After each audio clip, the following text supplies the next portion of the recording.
Hey guys, it's Goosebumps Completionist, and today I'm bringing you another book review from the Spinetinglers series. And it's book number 16, We Wish You a Scary Christmas. Oh boy, this book. So this was the last Christmas read I did near the end of 2022. And after reading this book, y'all, I had to take a break from reading. This book is one of my least favorite Spinetinglers books, possibly one of the worst kids horror books I think I've ever read. I would put it pretty low. The fact that this book made it into a kids horror series is mind-boggling to me because this book was not scary at all. And it's so disappointing to see a book, normally, I hate to say this, but the Christmas theme in kids horror is usually really just disappointing. They usually fall on the Charles Dickens train and try to recreate a Christmas Carol, or they do these cliche stories, not really creative stories. And there's some gems I've read, but most of them are just huge misses, and this is no exception, y'all. I have really no words. So in case you don't know, Spinetinglers is a 30-book series penned by a ghostwriter author called M.T. Coffin, as a nod to an empty coffin. And each book is ghostwritten by a different author. And this book is written by George Edward Stanley. And the only other book I've read from him so far is The Dead Kid Did It. That was the very first book I did on the channel. And I thought Dead Kid Did It had enough to praise about it. I probably wouldn't rate it as high as I did now. I'd probably move it down closer to the average range. But yeah, that one had some good ideas. The writing wasn't that good. The characters were kind of bland-ish. Didn't really get much description out of them. But here, I think the characters have done a little bit better. The writing is definitely better, but the story itself is just really infuriating. And I'll get into that near the end of the video. But off the bat, if you've never tried Spinetinglers and you go out to a thrift store or a used bookstore and they have this and some other ones, just leave this one behind, y'all. Seriously, you don't need to try this. This is a really weak one.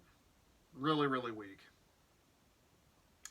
Alright, let's get into the plot overview without giving too much away. So, the story starts off in December. It's around Christmas time, a few days before Christmas. And these two boys named Shad and Virgil, they're best friends, and they're over at Shad's house. And Virgil is the kind of character he's always over. He's kind of like an adopted kid by the family almost. He stays the night all the time. He's never at his own house. As a matter of fact, I don't even think we meet Virgil's parents in this book. So Virgil's kind of like a brother to Shad, almost. At least treated like one. And the two boys are just bored. It's cold. They have nothing to do. They live out in the countryside. They've done everything they could possibly do. But they haven't been to their tree house that they built a while ago in a long time. Ever since the former owners of this property that they built the treehouse on moved away. And they wonder if they can go back to the treehouse, and they get this idea to maybe try to go to it. But, of course, they talk, and they're like, wait, this is where this creepy family called the Slagles live. And the Slagles are, a small family of four. You got a mom and a dad, and then these two boys named Deke and Emery. Weird names, I know. But they notice that since they've been new in school, Deke is kind of a jerk, and Emery's very quiet, and nobody really talks to him. So the boys get this idea that trespassing is definitely not going to be allowed because, they're weird, and they're known to do some weird things. So maybe they should just ask if it's okay.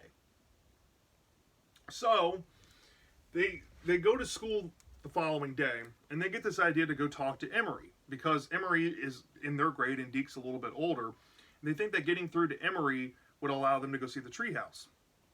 Now, when they start trying to talk to Emery, he seems very quiet and doesn't really want to talk, and he seems uncomfortable. And his brother Deke comes over and says, hey, Emery's not allowed to talk to anybody. Leave my brother alone. Stop talking to him.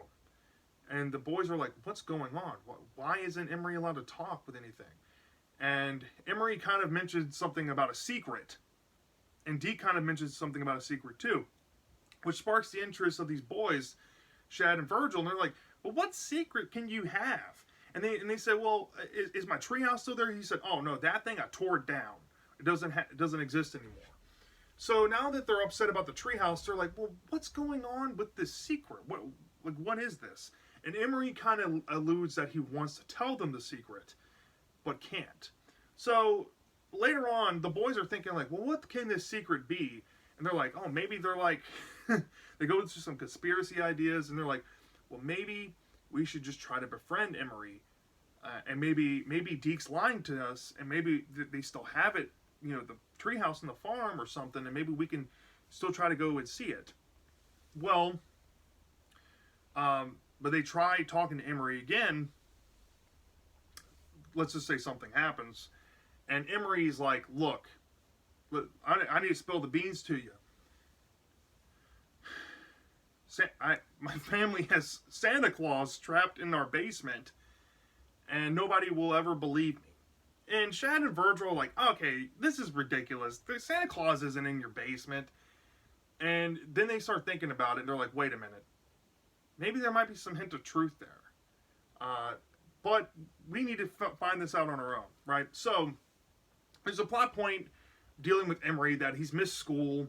He gets very nauseous and sick at school. He throws up. He's very anxious. And he's missed a lot of class. So Shad is asked by the teacher to help Emery throughout the holiday break to potentially, help him get better grades. And Shad agrees, and he said he'll go over to Emery's house to do so. And he tells Virgil, and he's like, hey, look, they've entrusted me with going to, Emery. Maybe you should come with me, and we could try to befriend Emery there, try to learn about this secret, and maybe discover if Santa Claus is really at the house. So the two kids head over to Emery's house one day to kind of like try to do a tryout of this. And of course, when they're in the house, like they go up to the house, and something's, I don't want to spoil this because it plays on later on in the story, but they decide that something's off with Deke, and Deke is doing something really suspicious, and they leave, and they decide to come back later that night and try to look into what's underneath the house, because there's a window. So they go back, and they look under there, and they actually see Santa Claus. Or they don't see Santa Claus, but they think they see his pant leg and his boot. It's like, something's down there. Something's covering this down there. And they get chased off by the Slagles. The dad has a shotgun, and Deke chases them down the driveway. They're hauling, trying to get back to what's his name? Shad's house. And there's a whole scene with Deke that's really good. It's probably the best scene in this whole book. The scariest thing in this whole book is Deke's just like standing there, and the boys are like tunnel visioned and not paying attention to the periphery, and they bump into Deke and they look down at him and they just scream bloody murder. And yeah, so of course this kind of bleeds into events to come. So essentially after that, they get convinced that there's somebody really down there, and Shad ends up having a conversation with Emery, I think either on the phone or in person, later, like right before like break happens. And they're like, well, we got to come up with a plan to get Santa Claus out of Emery's basement. And Emery's like, okay, let's do it. Emery's really upset because he asked them for help. And they're like, I don't know if we can help you. We don't like Deke. Deke is creepy. And he's like, but you need to help me get Santa Claus out of my basement. So they're like, okay, we agree. And then later on, Shad goes to his house, and he sees his sister trying to write a letter to Santa Claus, and he tells her that Santa Claus isn't real, and upsets her. And then he's like, no, Santa Claus is real, but you trying to mail him a letter won't get it to him as fast. Maybe you need to email it. It's just really random, like filler stuff like that. And essentially, when Shad actually goes over there to start tutoring him, they get this bright idea to try to go down to the basement. And of course, the parents aren't having it. And Shad and Virgil both know that it's going to be next to impossible. But Emery comes up with this plan to have a sleepover. And Shad and Virgil are like, I don't think we should have a sleepover here. This sounds like a bad idea. But they decide to do it anyway, like 2 days before Christmas. and it's about to start snowing, and the dad's like, "Are you sure you want to go have a sleepover at this boy's house?" And they're like, "Yeah."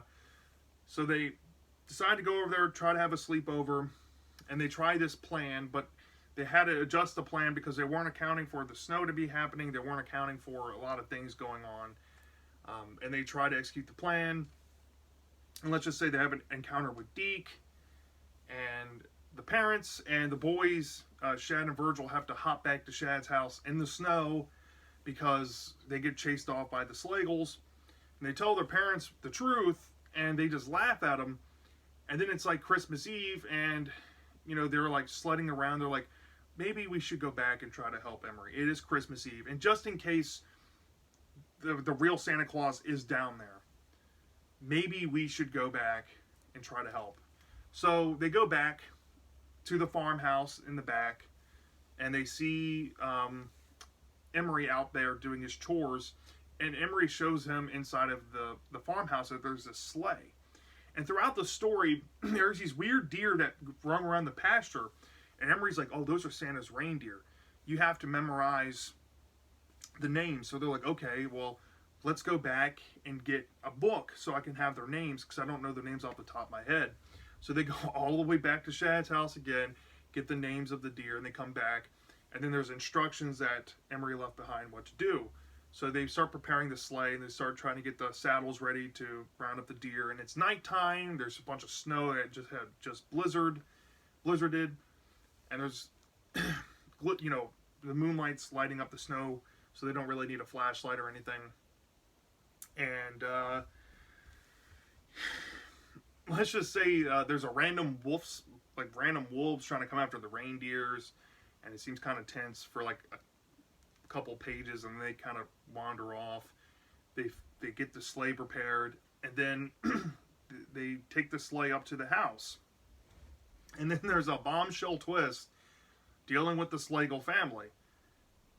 Is what's down in the basement really Santa Claus? It gets kind of answered with Emery and this person down in the basement. And then the story kind of ends there on like a cliche Christmassy note.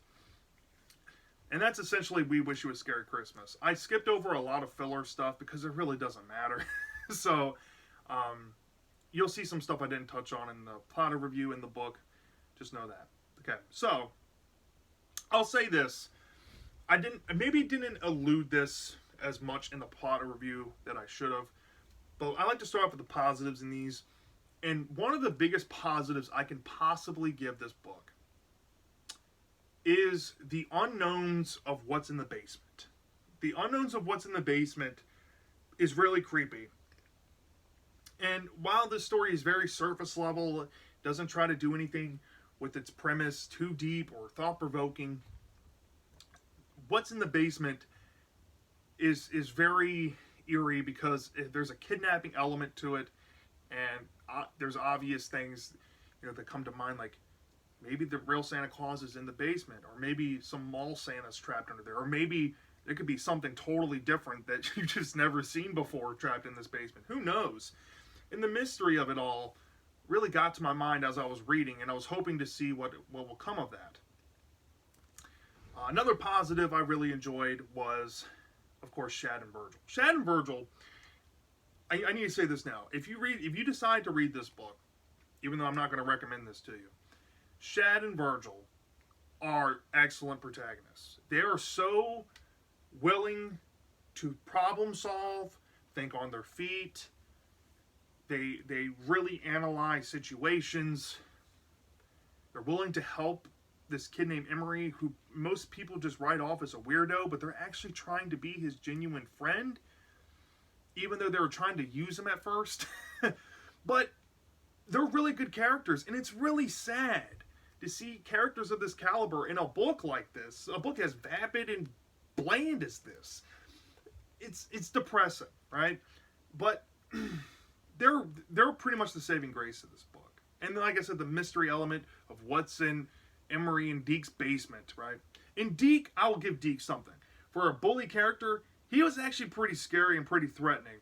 He had his moments that, like, whenever Deke was in a scene, I got kind of tense. I'm like, okay, something bad's about to happen. Because every time they get around this guy, they have to run away, or they're going to get, like, threatened to be beaten up, or something weird's going to happen. And he has, like, this weird control over Emery, and it's really bizarre. There's this mystery element where, like, Deke and the parents and Emery all know what's in the basement, and they're trying to keep this secret from the public. And I don't want to go too much farther than that, because that plays like a integral part to the ending I don't want to spoil. So I'll just leave it at that. But there is a secret element going on with Deke that is really unsettling too.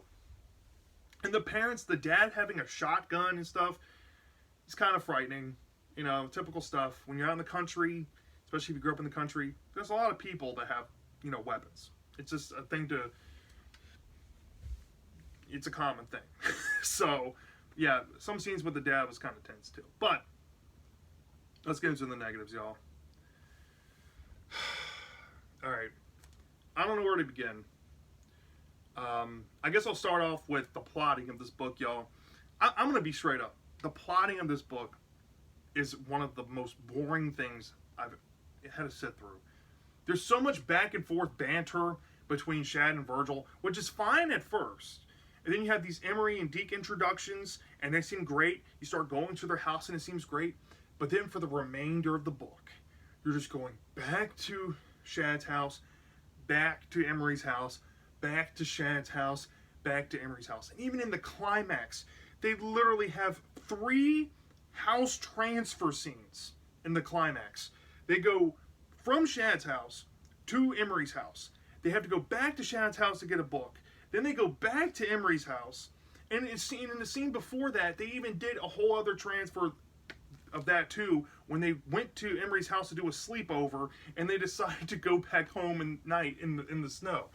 It's just a bunch of meandering around. They do nothing in the story. It adds nothing. And during the meandering, all they do is just banter to each other and talk about plans. And Emery, I haven't gotten to Emery yet, but Emery's also another negative. He's a very one-dimensional character. He has sympathy to him, but his whole shtick is that you need to help me. We need to come up with a plan. In almost every single chapter, he's like, all right, let's come up with a plan. Well, we already have a plan, Emery. Oh, we got to change the plan. Plans change. And that's all he talks about. I feel like Stanley, the guy who wrote this, went on autopilot with his brain writing these characters. They literally talk about the same stuff repeatedly throughout the book. Like, yes, we already understand there's a plan. You don't have to keep drilling it in. You don't have to keep saying, oh, we got to go home, we got to do this. And he spends so much effort in his writing doing the little minute details that don't really need to be there. And it's just so overly explained. It kind of gets in the way of any action or any progression in the plot. And Emery is a roadblock to that. Going from Shad and Virgil's house is a roadblock to that. And yeah. Going to the mystery element, right? This book is boring, okay? It's just straight up boring. But the mystery element, this is where the whole book is hinged on. The whole book is hinged on the reveal of what's in the basement. And at the end, you get what's really in the basement, y'all. And you get the motives behind the Slegels. It is terrible. The Slegels' motives are so cliche and bad.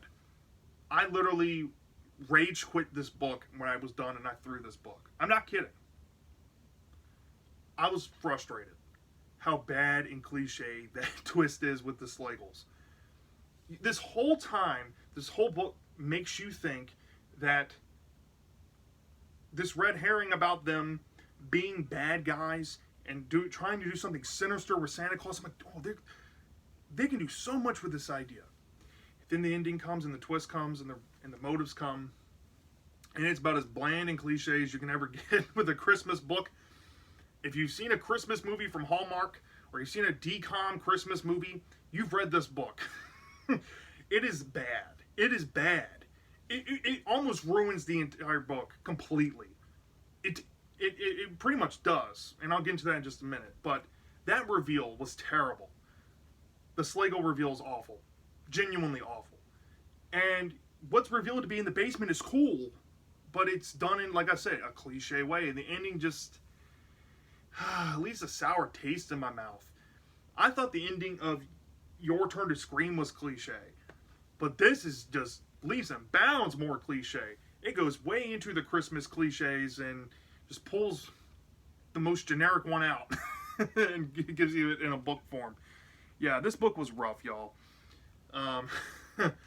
Yeah, so if I'm gonna rate this book from a 0 to 5 stars, I have to look at it like this.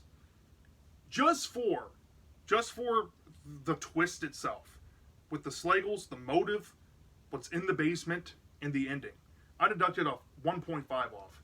That pissed me off. I'm sorry. It did. It made me so mad, y'all. I wanted to just like, I don't know, mentally check out, and I did. I took a break from reading after reading that. I was just genuinely floored and upset. So we're already down to a 3.5 out of 5. And then for how boring this book felt, I deducted another 0.5 off. And it wasn't that boring because Shad and Virgil made up for a lot of its issues. Shad and Virgil literally are great protagonists. They deserve a much better book than this. So we're down to a 3 out of 5 stars. And I went ahead and deducted another 0.2 off for Emery. Emery, he's fine. He's like rootable, but he's just so repetitive at points in the story. I could have been way harsher on him, but like I said, Shad and Virgil also kind of remedied the Emery problem I have. So we're down to a 2.8 out of 5. And this is basically where I'm at with this book. A 2.8 out of 5, which is a D- for me. It's a bad book, but it's not terrible. It's not an F tier book by any means. It's a D-. There's some redeemable aspects. I think Shad and Virgil saved this book for being an F, truthfully. And the mystery element had me until a twist. But other than that, this book is just generic and cliche, very Hallmark movie-ish, very DCOM movie-ish. Honestly, this has no business being a kid's horror book. It's not scary, right? And I could really, really, really go into it and deduct even further for it not being scary. But I decided against it only because the mystery element had me, and that was enough to get me through the book. Like, I was like, okay, I was curious about the mystery element. At least it had that. This book is very surface level. It doesn't offer any commentaries like something like How I Learned to Fly. And I've said it in past videos. How I Learned to Fly probably shouldn't have been a Goosebumps book. But it was so well written. It was telling a deeper commentary. It had a lot of substance going for it. Great characters. That I had to give it credit. This book has great characters. But everything else is just very bland. Very surface level. Very cliche. Textbook. Non-original. And the good ideas it did have, it completely ruins it with the twist. So, yeah. We Wish You a Scary Christmas. Not a good book. Don't recommend it, but if you find it and you want to try it out, sure. If you want to try it out just like a regular old Christmas book and just ignore the horror aspect of it, maybe that's better. But I was really disappointed with this, and yeah. So yeah, that's my thoughts with We Wish You a Scary Christmas. Let me know down in the comments section. Have you read this book before? Do you love this or do you hate this? I'm dying to know, and I'll see you next time.